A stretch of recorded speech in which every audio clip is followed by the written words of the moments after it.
하고 예배 시작하도록 하겠습니다. 시작. 태초에 하나님이 천지를 창조하시니라. 그러므로 한 사람으로 말미암아 죄가 세상에 들어오고 죄로 말미암아 사망이 들어왔나니 이와 같이 모든 사람이 죄를 지었으므로 사망이 모든 사람에게 이르렀느니라. 하나님이 세상을 이처럼 사랑하사 독생자를 주셨으니 이는 그를 믿는 자마다 멸망하지 않고 영생을 얻게 하려 하시니라. 이르시되 내가 곧 길이요 진리요 생명이니 나로 말미암지 않고는 아버지께로 올 자가 없느니라. 다른 이로서는 구원을 받을 수 없나니 천하 사람 중에 구원을 받을 만한 다른 이름을 우리에게 주신 일이 없음이라 하였더라. 영접하는 자 곧 그 이름을 믿는 자들에게는 하나님의 자녀가 되는 권세를 주셨으니 한 번 죽는 것은 사람에게 정하신 것이요 그 후에는 심판이 있으리니 두려워하는 자들과 믿지 아니하는 자들과 흉악한 자들과 살인자들과 음행하는 자들과 정술가들과 우상숭배자들과 거짓말하는 모든 자들은 불과 유황으로 타는 곳에 던져지리니 이것이 둘째 사망이라. 누구든지 생명책에 기록되지 못한 자는 불못에 던지우더라. 회개하라 천국이 가까이 왔느니라. 네, 오늘 저는 예수 안에서만큼은 결코 실족하지 말라라는 말씀의 제목으로 은혜를 나누고자 합니다.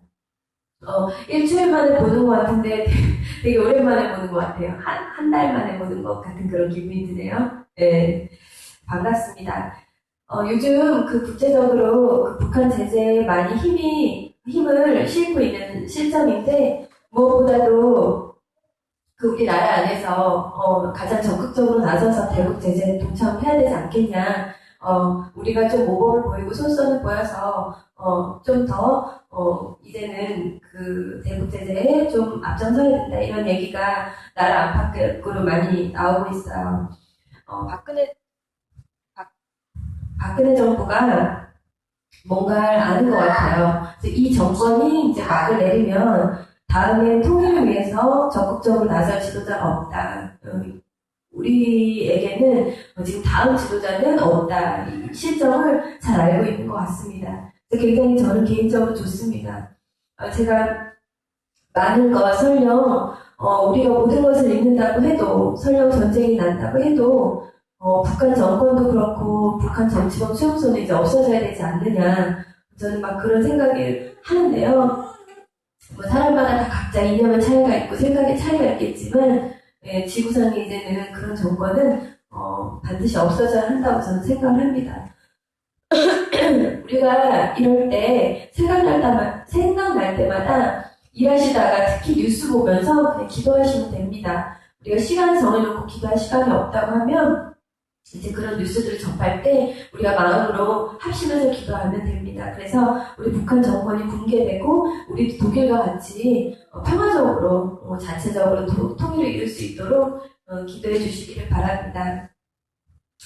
저희 딸이 그 폐렴으로 입원을 해가지고 오늘 저희 어머님하고 딸이 교회를 못 나왔어요. 제가 얘기했죠. 한 사람만 빠져도 우리 교회는 썰렁하다고. 어떤 분위기인지 아시겠죠?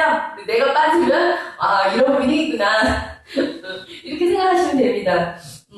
그래도 어머님이 그 맛있는 식사를 다 준비해 주셨어요. 준비해 주셔서 우리에게 오늘 식사도 다 준비가 되어 있고 참 감사하고 저희 지우가 있는 병동이 그 아동 병동이라 아이들만 따로 모여있고 해서 누구든지 잘 부담스러우니까 병문 안에 잘 안 와요. 애들이 또 면역력이 약하다 보니까 사람들이 많이 들어가는 게 좋지 않고 그래서 마음은 있으시겠지만 우리 지우를 위해서 기도해 주시면 지우가 빨리 나아서 올 수 있게끔 기도만 해주시면 되겠습니다. 네.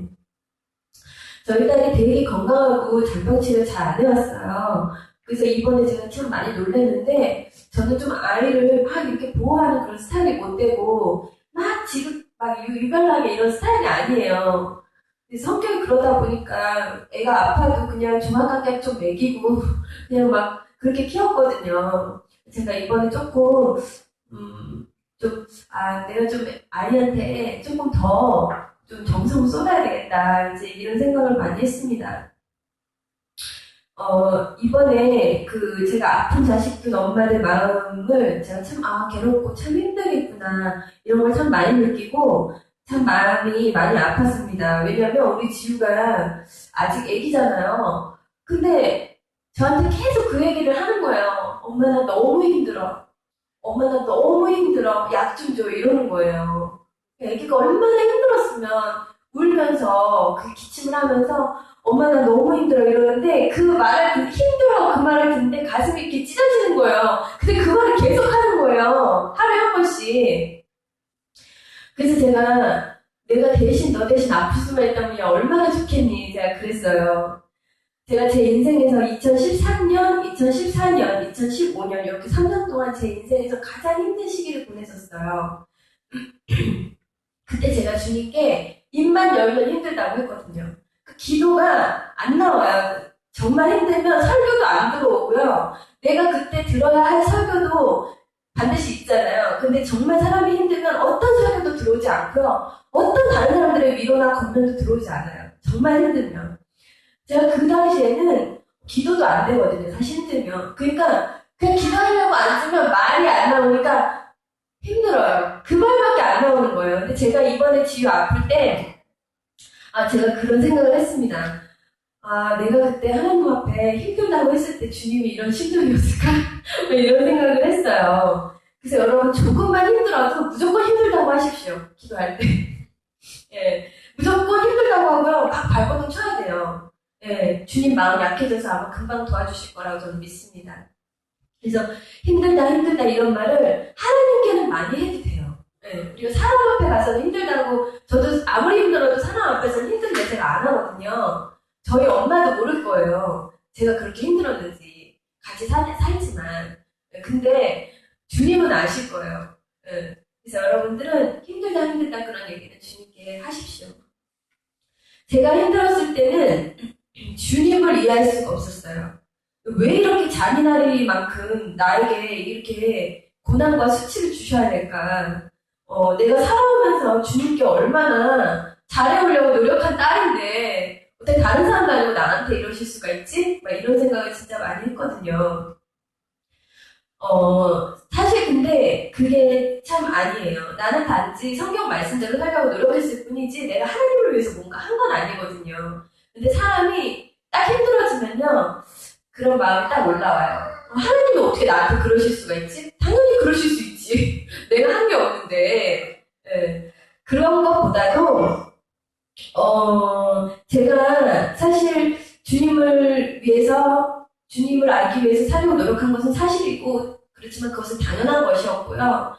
다른 사람이 알지 못하는 기쁨도 느껴봤고, 감사도 느껴봤고, 기적도 체험해봤고, 내 삶을 주 안에서 좀 기름지게 보냈거든요. 그러면 그것으로 감사해야 되는 것인데, 막상 사람이란 게 고난이 딱 오니까, 제 속에 그 더러운 불순물들이 그 순수하지 못했던 나의 그 속물과 같은 마음들이 본색을 쫙 드러내고 이제 하나님 앞에 이렇게 딱 나오더라고요. 사실 우리 하나님을 위해서 아무것도 할 수 없어요. 그것은 내 자신을 과대평가하는 것이고 주님을 위해서 할 수 있는 게 뭐가 있겠어요. 그 순간 교만이죠. 그거 자체가. 그냥 인간이 사실 하나님 앞에 가장 잘하는 것은요. 내가 아무것도 하지 않는 게 잘하는 거고 하나님 앞에는 그냥 내가 가만히 있어주는 거. 나서지 않고 가만히 있어주는 것이 하나님의 영광을 되는 것이고 하나님을 돕는 것입니다. 그렇기 때문에 우리는 하나님을 위해서 사는 존재들이 아니에요. 하나님을 위해서 우리는 아무것도 할 수 없기 때문에 하나님에 의해서 사는 사람들입니다. 하나님에 의해서 내가 살아가면 되는 거예요. 주님 앞에 철저하게 인도함 받아서 사는 것이 하나님 기뻐하시는 삶이지 하나님 위해서 우리가 뭔가를 하려고 하면 그르치거든요. 그래서 우리는 하나님에 의해서만 살면 됩니다. 여러분 하나님 말씀대로 순종하는 것 외에는 무엇이든지 하나님을 위해서 뭔가를 하려고 하지 마세요. 여러분 삶의 모든 것이 하나님에 의해서만 될 수 있도록 하십시오. 제가 고난받고 그 고난이라고 할 것도 없지만 제 수준, 그러니까 상대평가예요. 절대평가로 보면 안 되고 제 수준에서는 엄청난 찔림이었고 아픔이었거든요. 그것이. 근데 하나님 그 이후에 제가 깨닫게 된 것은 내가 반드시 이런 시련이 있어야 되는 사람이었구나. 이거를 몇 년 지나니까 깨닫게 되더라고요. 네, 그것도 되게 오래 갔어요, 저는. 사실상 힘든 건 1년 안에 다 벌어진 일인데, 그 고통과 그 괴로움이 한 3년, 4년 가더라고요. 3, 4년? 네, 되게 되게 오래 갔어요. 그래서 제가 고난을 똑같은 그걸 겪으라고 하면 전 다시는 못 겪을 것 같아요. 근데 지나고 봤을 때 그 고난이 없다면, 나란 사람은 없겠구나. 이런 생각이 들었고, 그만큼 저한테는 그 고난이 어떤 정도였냐면, 지금 생각해보면, 고난이 생명이다. 진짜, 나를 살리는 생명이고, 나를 다시 태어나게 한, 나를 구하게 한, 그 고난이었다. 이런 생각을 지금도 합니다. 그것으로 인해서 제 신앙, 제 생각, 제 가치관, 모든 것이 송두리째 변화가 됐었고, 제 안에 이제 내가 보지 못했던 나의 그 불순물들을 너무 많이 보았거든요. 그래서 그것을 보지 못한 채로 살았다면 내가 얼마나 많은 사람들에게 상처를 주고 살았을까. 그리고 얼마나 가벼운 신앙으로, 시답지 않은 신앙으로 남들을 판단하고 얼마나 교만했을까. 막 이런 생각 굉장히 많이 합니다. 그래서 여러분, 예수 믿는 우리도 삶의 고난을 만난다. 이것은 어떤 거냐면 여러분들이 그냥 길거리 지나가다가 돌에 걸려서 넘어지는 일과 같습니다. 이상한 게 전혀 아니에요. 우리가 어려움을 겪는 거, 우리에게 고난이 온다는 것은 너무나 당연한 거예요. 다만 세상에 속한 자들과 다 어떻게 다른 걸까요? 그 고난 속에 주님의 개입이 있다는 거.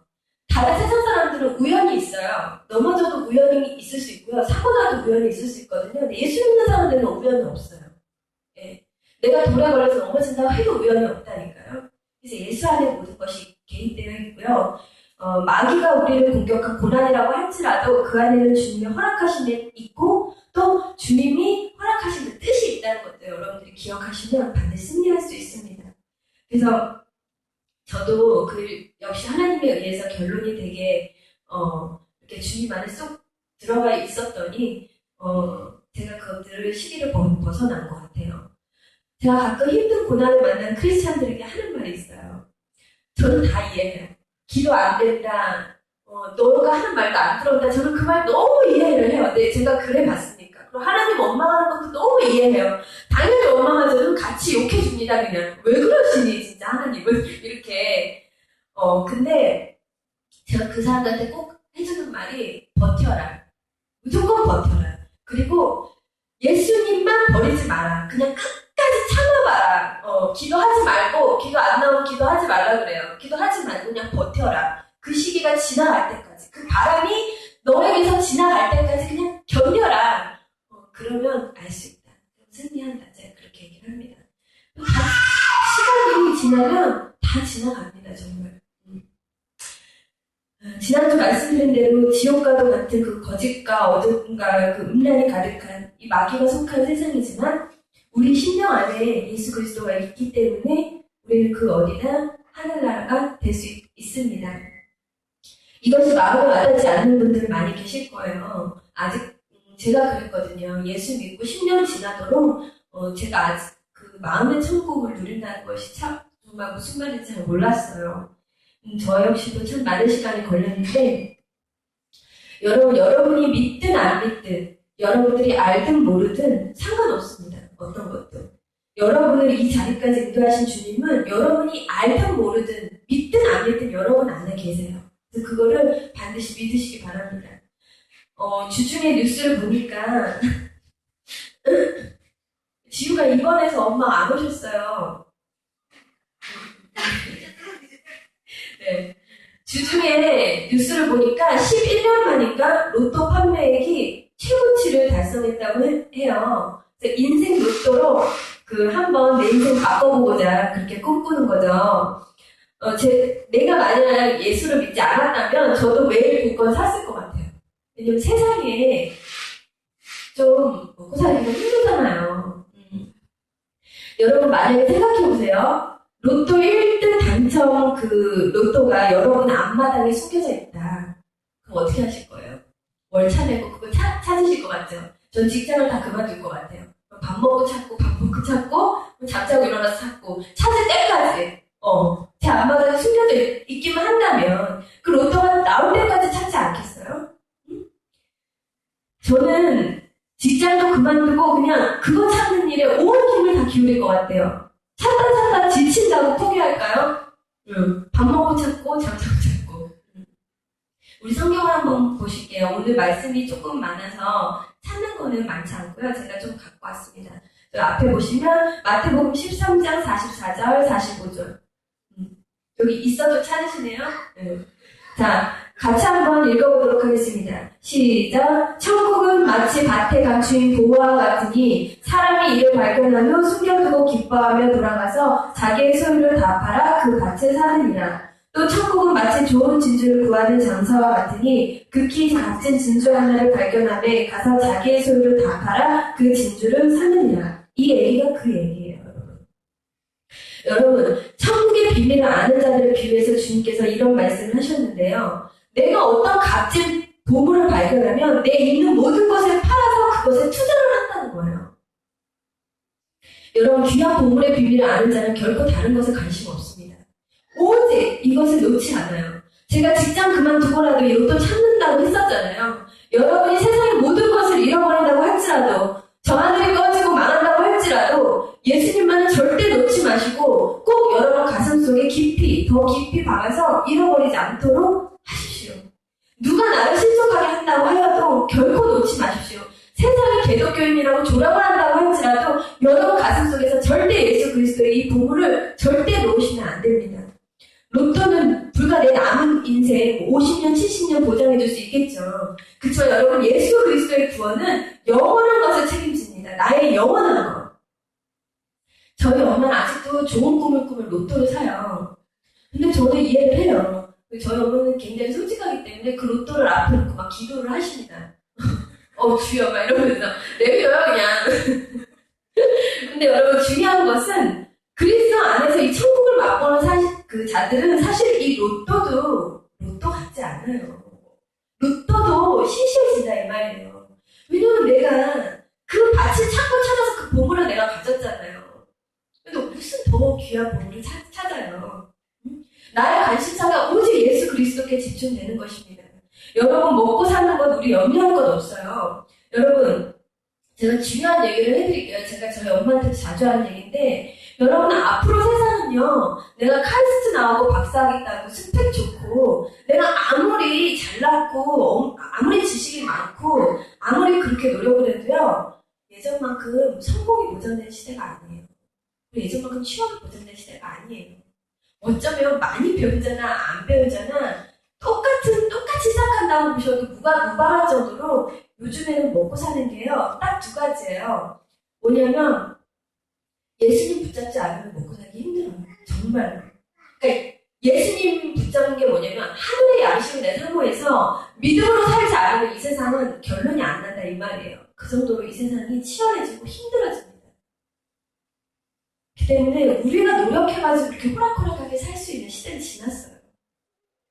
지금 같은 물질 만능 시대, 자본주의 시대에서 여러분 실적이라는 거, 영업이라는 거, 자기 PR이라는 거 없는 직업이 없어요, 지금은. 하물며 공무원들도 다 실적이 있어요.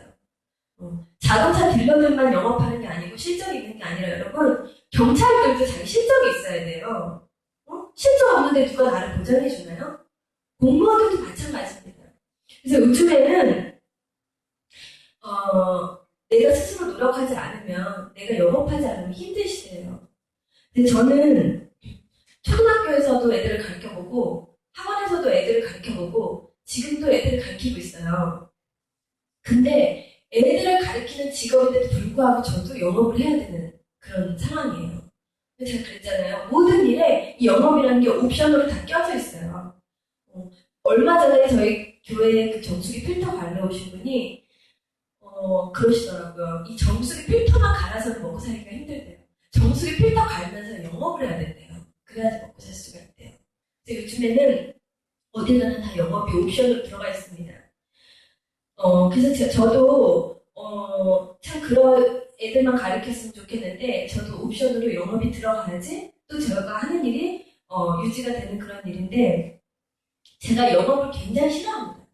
남한테 영업받는 걸 좋아하는데 제가 어디 가가지고 말을 못 꺼내요. 제 성격이 누구한테 뭔가를 이렇게 부탁하거나 이런 것도 못합니다. 그래서 영업의 영장은 못 꺼내요. 해야 되는데. 근데 제가 이게 지금 이렇게 제 자랑이 아니라 제가 입사해서 지금까지 그리고 직장을 한 7번 넘게 옮겼거든요. 그 사이에도 제가 항상 영업과 관련된 일이 있었음에도 불구하고 제가 말도 안 꺼낸다고 했잖아요. 제가 항상 1등을 했어요. 직장에서 어딜 가든지 상위 1%가 아니라 1등, 2등도 아니고 지금도 마찬가지예요. 저희 사내에서 제가 월급 가장 많이 받고 제가 항상 1등하고. 근데 여러분, 제가 아까 전에 얘기했잖아요. 이 세상은 믿음으로 사느냐. 그러니까 내가 노력한다고 해도 한계가 있다고 했잖아요. 근데 제가 저 일을 하면서 이렇게 항상 저희 그 사람들 보면은 그런 얘기 많이 하잖아요. 세상 사람들이 목표를 세우고 계획을 세워야 된다. 저 계획도 안 세웁니다. 목표 이런 거 없습니다. 왜? 내가 영업할 마음이 없거든요. 누구한테 이거 해볼래? 저 절대 안 해요. 근데 제가 하고 싶은 얘기가 뭐냐면 제가 이렇게 예수를 믿고 연단을 받아왔잖아요. 하나님을 만나면서 계속 하나님한테 얻은 것이 있단 말이에요. 주님이 저를 만나자마자 맨날 저를 가르치는 거예요. 매 시간, 매년, 매일. 저한테 가르쳐 주시고 저는 깨닫고 저는 배우고 하나님 안에서 깨닫고 배우고 이것이 제 삶의 일상이 되다 보니까 그대로 살잖아요. 그럼 그냥 그 복이 따라오는 걸 제가 느꼈어요. 그러니까 제가 제 스타일이 절대 영업 안 한다고 그러잖아요. 저희 회사에서 이제 친한 선생님들이랑 식사를 하잖아요. 그러면 2시에 수업이다. 1시 55분까지 자리는 안 떠요. 그리고 그 사람들이 하는 얘기는 일과 관련된 일은 전혀 아니에요. 남자친구 얘기, 재테크 얘기, 뭐 아시죠? 다 뭐 부동산 얘기, 뭐 미용 얘기, 이런 얘기. 근데 수업이 2시인데 55분까지 자리에 안 떠요. 저는 항상 30분 전에, 최하 20분 전에 항상 일어납니다. 그리고 제가 신입 때는 1시간 전에 일어났어요. 항상 그 앞에 1시간 전에 가 있습니다. 그리고 이제 내가 가르쳐야 될 학생들을 분석하고 그 친구들을 이제 공부를 하고 그리고 이제 짧게 시간이 남으면 기도하고 항상 그랬어요. 그랬고 제가 일단은 애들 딱 가르치러 들어가잖아요. 그럼 그 이전에 선생님들이 비싼 과목을 다 넣어놔요. 아이들한테. 다 빼버립니다. 그게 제 월급인데도 다 빼버려요. 불필요한 거. 저는 굉장히 그런 것에 대해서 항상 제가 그런 생각을 해요. 사람이 1, 2푼 아끼려고 하잖아요. 절대 부자 되지 않아요. 그래서 저는 양심 없게 이렇게 한 거 있잖아요. 다 빼버려요. 그리고 항상 가격을 낮춥니다. 그리고 항상 이제 좀 어려운 친구들이 있어요. 다문화 가정이라든지 좀 미친 아들, 자폐 좀 그런 애들이 있거나 공부 수준이 떨어진 애들. 그런 애들은요. 제가 아침에 잠 포기하고 일찍 나가요. 1시간, 2시간씩 보강해줘요. 무료로. 근데 엄마들이 바쁘니까 아는 집도 있겠지만 모르는 집도 있겠죠. 상관없어요. 왜냐하면 제 목표는 그 아이들이 잘 자라나는 것이 목표니까요. 근데 제가 일을 하면서 느낀 것이 뭐냐면 정말 제가 일을 하면 미친듯이 일을 하기 때문에 주 5일 동안 거의 기도를 못해요. 사실 제가. 근데 주님 굉장히 기뻐하십니다. 왜냐하면 제가 일을 하면서 왜 그렇게 그게 몸에 배었냐면 저는 그 자리가 내가 돈을 벌러 들어간 자리가 아니라 주님께서 나를 보내신 자리라고 생각을 해요. 항상. 그런 마음이 연단을 통해서 그냥 내가 인식하지 않아도 왜 사람이 무의식적으로 반응하는 거 있잖아요. 그 정도로 연단을 받은 거예요. 그러니까 어느 직장을 가든지 제가 그런 옵션을 딸리는 직장을 다녀도요. 항상 하나님이 높여주시는 거예요. 항상. 그러다 조금 삐끗하잖아요. 그럼 제가 정신이 확 듭니다. 내가 뭘 잘못했지? 내가 교만해졌나? 막 내 점검을 하기 시작해요. 그러면 또 하나님 바로 또. 그래서 지금도 여전히. 그래서 어딜 가나 굉장히 사랑받았고, 어딜 가나 굉장히 인정받았고. 중요한 것은 여러분, 우리가 이 세상의 기준대로 살려고 하잖아요. 그럼 그들이랑 치열하게 싸워야 되는데, 그거 따라갈 만큼 우리 바지가랑이 찢어집니다. 정말 하나님의 연단과 지혜를 받아가지고요. 우리는 하나님 말씀대로 살아야 되고, 믿음 안에서 살아야 돼요. 제가 주말에 이렇게 말씀 준비하고 뭐 하고 하잖아요. 하고 주말에 애 보고 새벽까지 이제 해야 되고 그리고 월화수목금 풀로 제가 일을 하거든요. 저는 항상 일이 많으니까 정말 일주일이 되게 빡빡해요. 근데도 불구하고 제가 기도를 많이 하지 못하고 제가 많이 하나님께 집중하지 못해도 하나님 굉장히 기뻐하십니다. 그런 부분에 있어서. 그래서 여러분들도 가장 중요한 것은 그러니까 여러분이 애를 쓸 생각을 하지 마시고 주님께 여러분을 맡겨야 돼요. 그래서 주님이 여러분들을 바꿔놓으셔야 돼요. 여러분들의 머리끝부터 발끝까지, 여러분들의 생각, 여러분들의 나쁜 고집, 아직 이 세상의 가치관 전부 다 바꿔놓으셔야 돼요. 예. 그렇게 해서 연락을 받아야 돼요. 그런데 그래도 힘들어요. 참 그 과정이. 하나님 앞에 내가 배움을 받는다는 과정이. 왜냐? 사람이 변화돼야 되잖아요. 한 사람이 여러분 변화된다는 것이 얼마나 힘든데요. 예수님도 30년 동안 변화받으시고 3년 동안 공생이 하셨잖아요. 모세도 40년 연단 받아가지고 몇 년 쓰임 받았고. 정말 인간은요, 한 사람 바꾼다는 게 여러분 쉽지 않아요. 그렇지만 주님은 그것을 하십니다. 그래서 여러분, 솔로몬이 많은 복을 누렸잖아요. 그렇지만 정작 그가 구했던 건 하나님 앞에 지혜밖에 없었어요. 네. 주님이 우리에게 로또를 줘봐야 소용없습니다. 네. 소용없어요, 여러분. 더러운 개밥 그릇에 셰프의 명인 요리를 논다고 해서 그 요리 먹겠습니까? 못 먹어요. 그릇이 바뀌어야 됩니다. 그릇이. 내가 복이 되는 게 아니라, 그러니까 복이 나한테 떨어져야 되는 것이 아니고 내가 복의 근원이 돼야 돼요. 여러분, 깨끗하고 우아한 그릇이 되면 영원토록 귀한 잔치집에, 귀한 손님에, 귀한 사람 앞에 그 그릇이 가는 것입니다.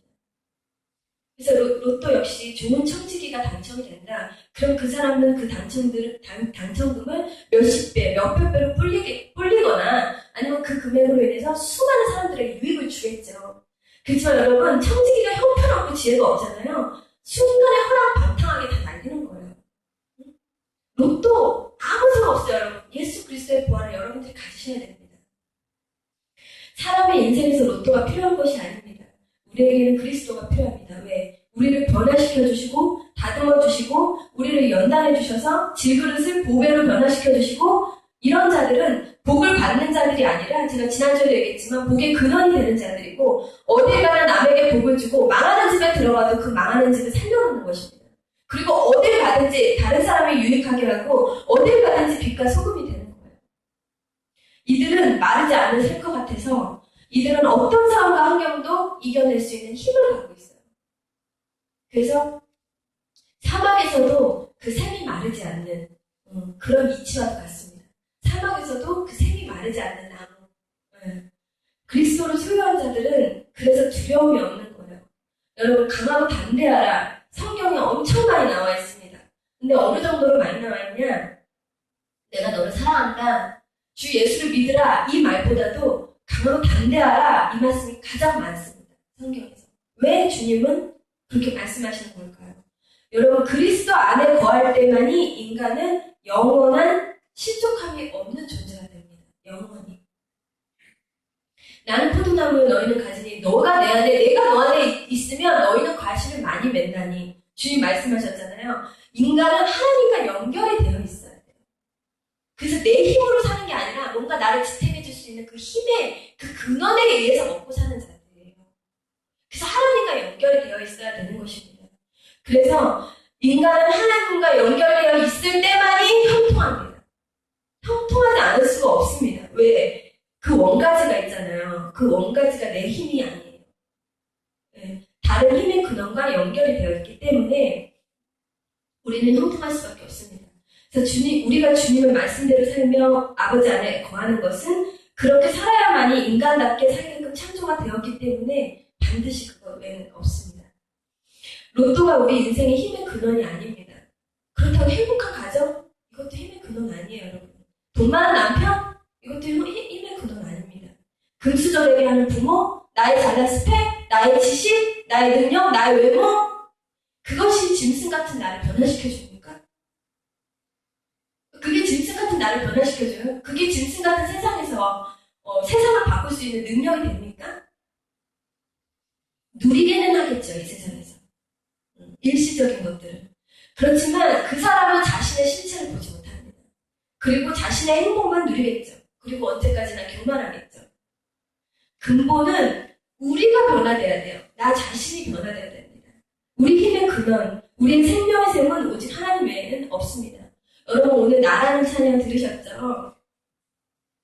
나 가진 재물 없으나 나 남이 가진 지식 없으나, 나 남에게 있는 건강 있지 않으나, 나 남이 없는 거 있다. 나는 남이 못 본 거 받고, 나 남이 듣지 못한 음성 받았고, 난 남이 받지 못한 사랑 받았고, 남이 모르는 거 깨달았다. 공평하신 하나님이 나 남이 가진 것 없어도 나 남이 없는 거 갖게 하셨다. 이 송명희 시인이 장애인이에요.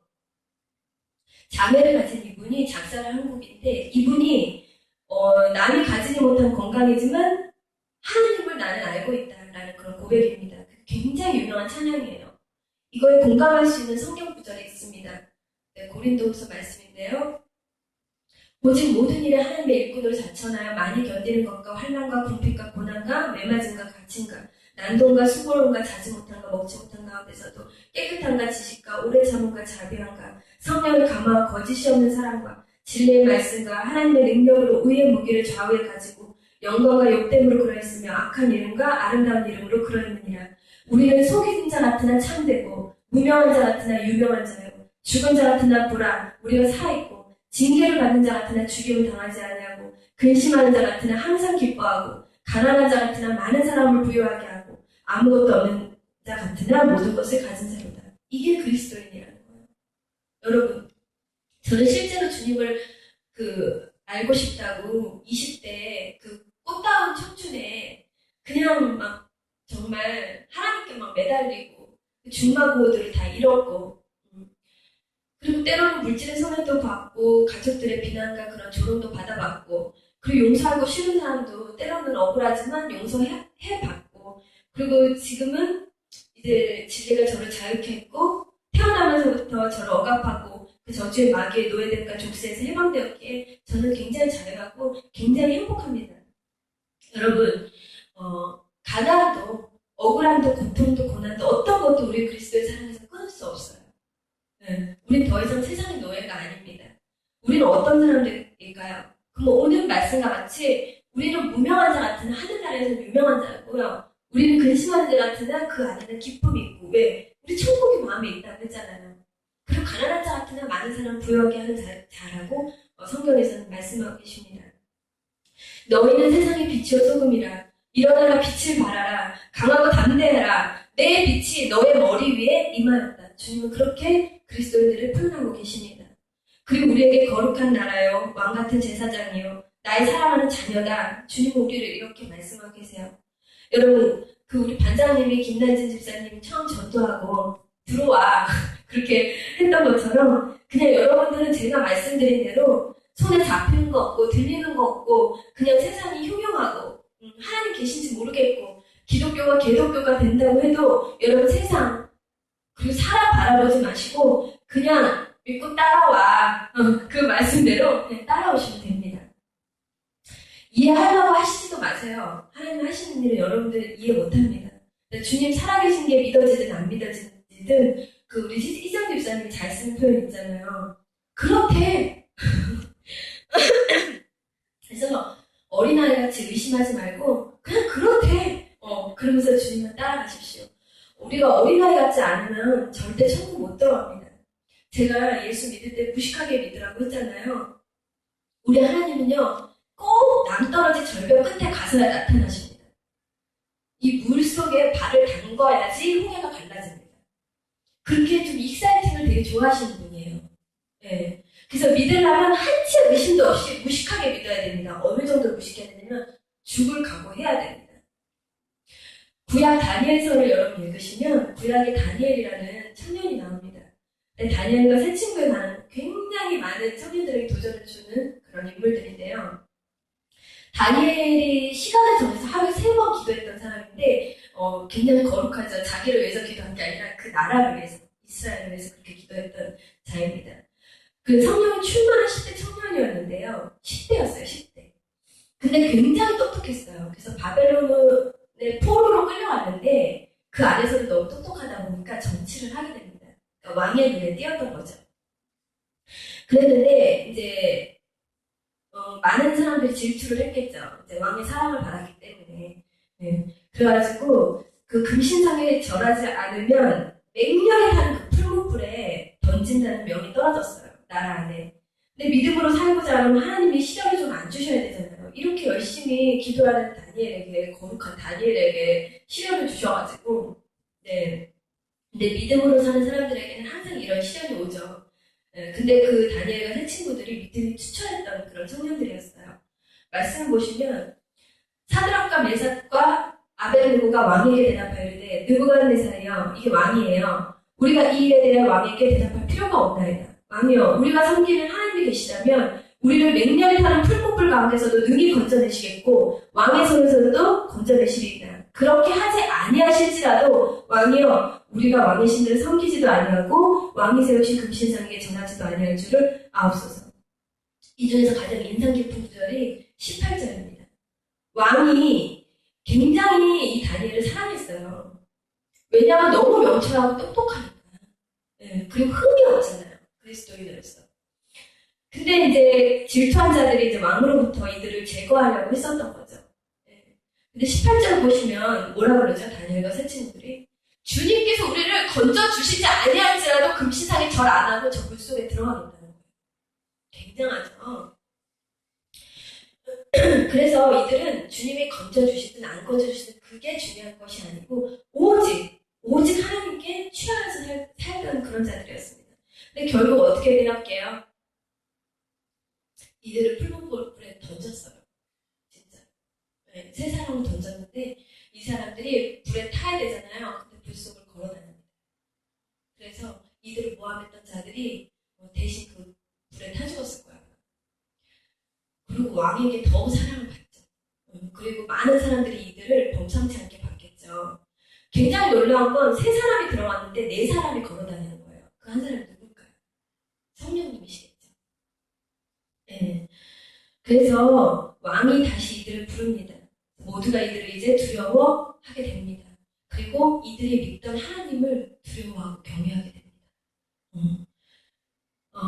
우리의 생명과 신앙이 바로 하나님께 영광이 되는 것이고 주님은 정말 막판까지 가야지 우리를 도와주십니다. 우리를 불 속에 좀 안 들어가게 애초에 해주시면 좋은데 불 속에 들어가죠. 네. 그렇지만 부활합니다. 그것이 그리스도의 믿음이고 이것이 복음이에요. 우리는 구약의 하박국 선지자의 그 유명한 고백을 또 볼 필요가 있습니다. 하박국이 이 선지자가 뭐라고 고백을 하냐. 비록 무화과나무에 무성하지 못하고 포도나무에 열매가 없고 감람나무에 소출이 없고 밭에 먹을 것이 없으면 우리의 양이 없으며 외양간에 소가 없을지라도 나는 여호와로 말미암아 즐거워하며 나의 구원의 하나님으로 말미암아 기뻐하리로다. 이게 현대판으로 번역하면 어떻게 될까요? 사업이 망하고 가족은 깨지고 난 그지고 가진 것 하나 없어도 나는 기쁘다. 그럼 세상 사람들이 당연히 미쳤다고 하겠죠. 네. 원래 그리스도인들은 미쳤다고 그렇게 조롱받는 사람들이잖아요. 구원의 간격이 이 하박국 선지자한테 그렇게 큰 거예요. 왜? 천국의 비밀을 아니까. 아까 로또가 앞마당에 숨겨져 있으면 어떻게 찾는다고 했죠? 목숨을 다해 찾는다고 했잖아요. 똑같습니다. 다른 무엇으로도 그리스도와 견질 수 없으니 나는 어떠한 상황 환경에서도 결코 실족하지 않는다. 이런 믿음의 고백을 하고 있는 거예요. 시편에서 다윗은 뭐라고 했나요? 하나님, 악인은 저렇게 죄지면서 살아도 죽을 때도 편안하던데요? 다윗이 이렇게 말합니다. 아니, 벌주신 줄 알았더니 3대가 잘 살아. 벌주신 줄 알았더니 죽을 때도 평안해. 어떻게 된 거예요? 그러면서 하나님 앞에 불평불만을 하죠. 그러다가 자기가 미끄러질 뻔했다. 이런 고백을 합니다. 왜? 악인들이 소멸하는 것을, 전멸하는 것을, 한순간에 죽어 없어지는 것을 다윗이 목격을 했기 때문에. 그래서 여러분 이것은 좀 길기 때문에 한번 찾아볼까요? 가지신 성경 보시면 73편입니다. 시편 73편. 시편 73편. 신실장님 우리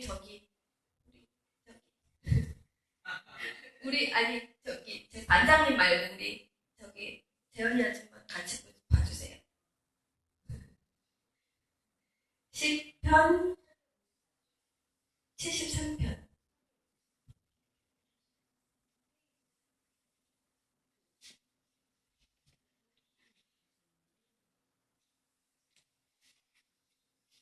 시편 73편은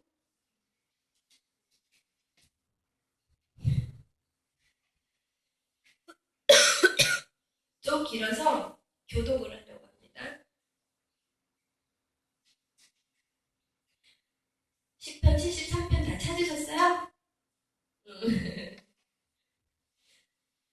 자, 1절부터 제가 교독할게요. 하나님이 참으로 이스라엘 중 마음이 정결한 자에게 선을 행하시나 이는 내가 악인의 형통함을 보고 오만한 자를 질투하였습니다. 사람들이 당하는 고난이 그들에게는 없고 사람들이 당하는 재앙도 그들에게는 없나니 살찜으로 그들의 눈이 솟아나며 그들의 소득은 마음의 소원보다 많으며 그들의 입은 하늘에 두고 그들의 혀는 땅에 두루 다니도다.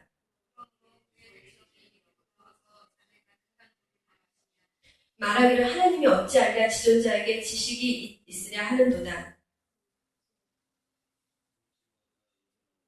악인들일지라도 내가 내 마음을 깨끗하게 하며 내 손을 씻어 무지하다는 것이 실로 헛되도다. 내가 만일 스스로 이르기를 내가 그들처럼 말하리라 하였더라면 나는 주의 아들들의 세대에 대하여 악행을 행하였으리라.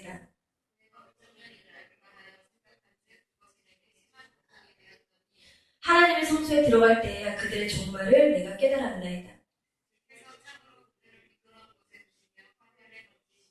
그들이 어찌하여 그리 갑자기 황폐되었는가 놀랄 정도로 그들은 전멸하였나이다.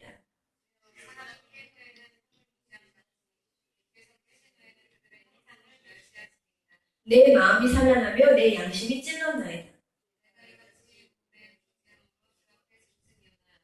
내가 항상 주와 함께하니 주께서 내 오른손을 붙드셨나이다.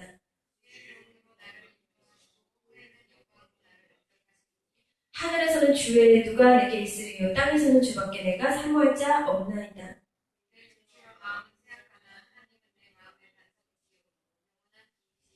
무릇 주를 멀리하는 자는 망하리니 음녀같이 주를 떠난 자는 주께서 다 멸하셨나이다. 하나님께 가까이함이 내게 복이라. 내가 주 여호와를 나의 피난처로 삼아 주의 모든 행적을 전파하리이다. 여러분, 우리가 주님께 실족할 이유가 없습니다. 왜냐하면 우리는 나야말로 매일같이 그분을 실족시킵니다. 사실 하나님 성품이 아니고서 누가 우리를 용서하시고 실망하여도 또 실망하여도 또 속아주시고 또 용서하시고 또 품으시고 실망해도 또 버리지 않으시고 누가 그렇게 합니까? 저는 예수 믿는 사람들 보면서 엄청나게 많이 실족했습니다.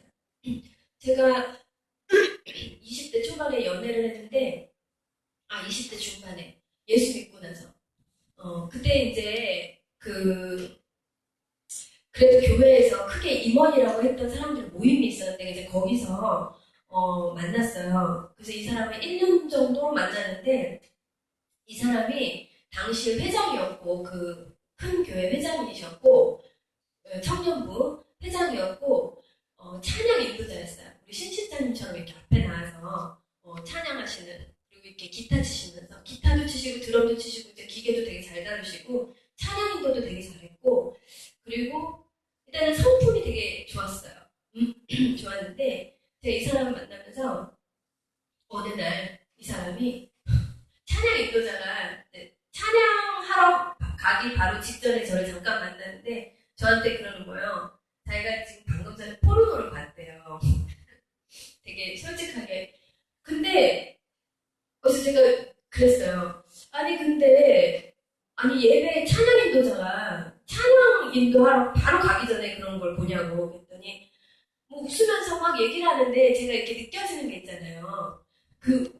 저도 지금도 죄와 싸우고 있어요. 사람이 어떻게 죄 안 짓고 살겠어요. 근데 이 사람에게는 양심이라는 게 있잖아요. 근데 이 양심에 화인이 맞으면 내가 죄를 지어도 그 죄인지 모르고 양심에 화인을 맞으면 그때부터는 그리스도의 자녀가 아니라고 보시면 돼요. 응?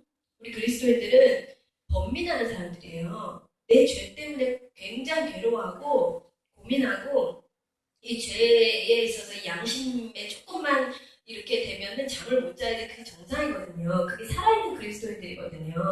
근데 이때 양심에 화인이 딱 맞았다. 그럼 나는 그리스도인이 아니라고 보셔도 무방합니다. 양심 작동을 안 하니까. 근데 그 사람도 처음에는 그게 찔렸대요. 근데 하도 그게 반복이 되니까 이 양심이 화인에 맞아버린 거예요.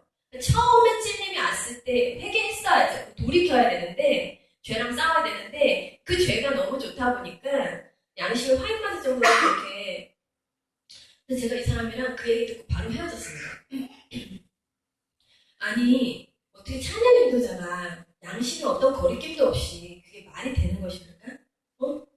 그리고 또 이제 소개팅을 받았는데 이 사람은 굉장히 유명한 피아니스트예요. 피아니스트인데 막 교회 다니면서 이렇게 강연을 하는 사람이에요. 돈 받고 사례금 받고 왜 간증하는 거 있잖아요. 그 유명하신 분인데 이 사람을 누가 소개시켜줬어요. 이제 간증하러 갖고 다니니까 일단은 이제 유명하고 그러니까 돈도 많을 것이고 일단 잘생겼고 그리고 이제 간증을 하니까 신앙도 되게 막 하나님 막 이렇게 하니까 신앙도 되게 좋아 보이고 근데 처음에는 저도 그거에 속았어요. 근데 소개팅을 받았는데 이 사람이 데이트를 하는데 일단은 그 식사를 하고 차를 마시고 영화를 봤는데 그 세 코스를 지나면서 이 사람이 이 세상 사람들보다 더 음란하고 세상 사람들보다 더 악하구나. 그래서 제가 그 자리에서 그 사람한테 한마디 해줬어요. 예수님 팔아가면서 그렇게 사시지 마시고 회개하시라고. 제가 그러고 그 사람이랑 이제 그랬는데 그리고 또 이제 제가 이제 하던 일이 있었으니까 이렇게 TV를 보면 아는 사람들이 나와요. 그 사람들이 이제 기독교 방송에서 간증하는 거 들으면 정말 못 들어주겠어요. 저는 그 사람 실체를 알잖아요. 그러면 그냥 가만히나 있지. 가만히 있으면 중간에 나가는데 나서서 왜 간증을 하고 다니는지. 응? 그 사람 하나님 모르는데 수도 없습니다. 그리고 이제 선교 단체에 들어갔는데 어떤 남자애가 있어요. 굉장히 성실하고 일도 잘하고 삐딱한 게 없어요. 그러니까 성격이 모난 게 없어요. 근데 실체를 보잖아요, 얘. 그러면 과반이에요. 엄청나게 음란합니다. 아주. 세상 그 웬만한 남자보다 더 심해요. 그래서 제가 처음에 생각했어요. 내가 비정상인가? 진짜가 없는 거예요. 그리스도인들 중에. 아니 그럼 가만히나 있지. 자기가 만난 하나님 뭘 전할 게 뭐가 있다고 앞에 나와서 그 간증을 하고 다니겠지. 제가 이 정도인데 여러분들 그리스도인들 보면서 수도 없이 실족합니다. 그 사람 보지 마십시오. 그러니까 제가 죄 짓는 건 이해가 되는데 제가 이해가 안 가는 건 제가 그랬잖아요. 성전을 아름답게 꾸미고 화려하게 꾸미고 그렇게 하지 말고 우리 육신의 성전을 거룩하게 하고 깨끗하게 해야 된다. 왜 그러냐면 여러분 교회도 중요합니다. 우리가 교회를 깨끗하게 하고 성전을 깨끗하게 하는 것도 굉장히 중요해요. 근데 언제 문제가 되느냐 내 육신의 성전은 더럽고 개판이고 세상 사람들은 똑같이 사는데 교회만 화려하고 아름답다. 그때 거기서 문제가 발생해요. 내가 깨끗하고 교회를 갖고 있다면 누가 뭐라고 하겠습니까? 근데 이게 여기 되면요 그건 정말 끔찍한 사건이 벌어지는 거예요. 거기서부터. 그래서 우리는 우리 육신의 성전을 더 가꿔야 되고요.